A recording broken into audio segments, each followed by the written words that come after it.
come out and be there, show support. We hope to see you there.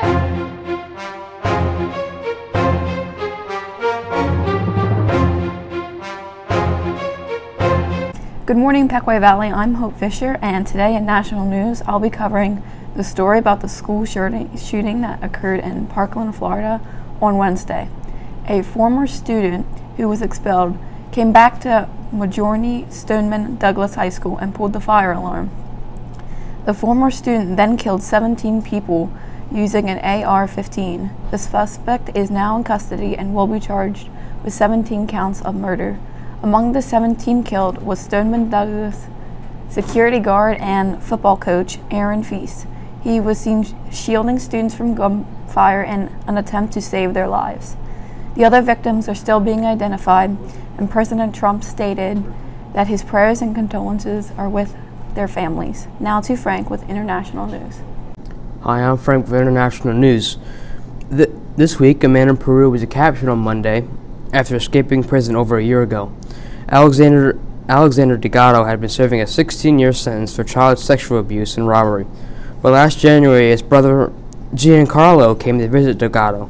Delgado drugged his own brother, changed his clothes, and walked out of the jail with his brother taking his place. Giancarlo was arrested under the suspicion of collaborating with his twin brother but was later released. Alexander will be moved to a maximum security prison in the Southern Highlands. Now to Nick with Local. Hi, I'm Nick, and this week in local news, I'll be covering the 2018 flu epidemic. The CDC estimated 56,000 Americans will die this year from the flu. Flu is killing up to 4,000 Americans per week. The amount of illnesses being reported now are as high as the peak of the flu epidemic in 2009 and exceed the last severe flu outbreak in 2003. 1,533 new cases were confirmed in Lancaster County this week, bringing the season tally to 3,088. Deaths from the current outbreak will likely exceed those from 2009 and 2010 season. Now to Tim with Politics. Hi, I'm Tim with Politics. This week, the president's proposed DACA deal is being responded to by a group of senators, both Democrat and Republican, with a compromise that includes 1.8 million Dreamers being protected in exchange for $25 billion for the border wall along Mexico.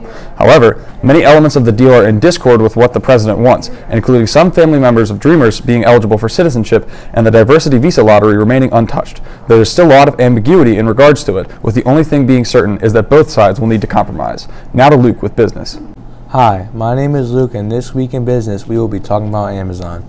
According to a Seattle Times report, Amazon is letting go hundreds of workers in their Seattle headquarters and other places as well. The Seattle Corporation had brought in 35,000 workers in the past 8 years, maybe resulting in the sudden surge of job loss. This is a big deal because Amazon is one of the largest companies in America, and if not the world. With them cutting hundreds of workers, it is a little unusual. Amazon says they are looking for open rules for the workers that were affected by this action. Now to Ariella with Science. Hi, I'm Ariella, and this week in Science, we'll be covering last week's rocket launch. On February 6, a company called SpaceX finally launched the Falcon Heavy.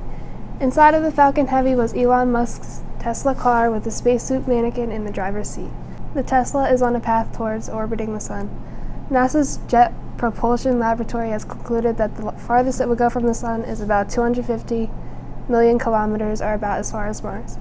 Based on current projections, it will reach its furthest point from the sun in November, and in September 2019, it will complete its first full loop around the sun. Some claim it will be in orbit for up to 1 billion years. Now to John with sports. I'm John, and this week in sports we will be talking about the Winter Olympics. The United States currently sits in 4th place in the medal counts with 8 total medals. We have won 5 gold medals, 1 silver medal, and 2 bronze medals. 4 of the gold medals have come from snowboarding events. The United States has recently won 2 gold medals, coming from Shaun White winning the men's half-pipe snowboarding final and Michaela Schifrin winning the women's giant slalom event on Wednesday night. Now to Amira with entertainment. Hi, I'm Amira with this week's entertainment news.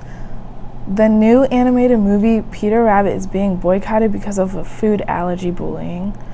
One of the scenes show Peter Rabbit and his forest friends attacking their enemy, Mr. McGregor, by throwing blackberries at him, which Mr. McGregor is allergic to. McGregor then starts choking and has to be injected with an EpiPen. Because of that scene, parents with children that have life-threatening allergies are boycotting the movie and putting hashtag boycott Peter Rabbit on Twitter. That's all for this week's news. Come out and support. We need all the motivation we can get. It's going to be a good and competitive game, so you're going to want to be there. Home district game Tuesday at 7. Show some love.